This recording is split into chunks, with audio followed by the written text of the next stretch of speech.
Hi, this video is for people that have problems with a 2000 Ford Contour. Engine was running really rough, so what I did was I changed the air filter, which was kind of dirty.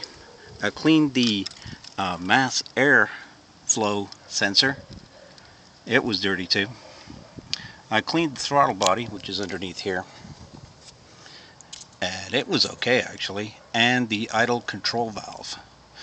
None of these cured the problem, so I went ahead and I changed out the spark plugs and the spark plug wires. Again, it's worked for a little while and then it started running really rough. So I decided to check for another air leak, which was the first thing I did.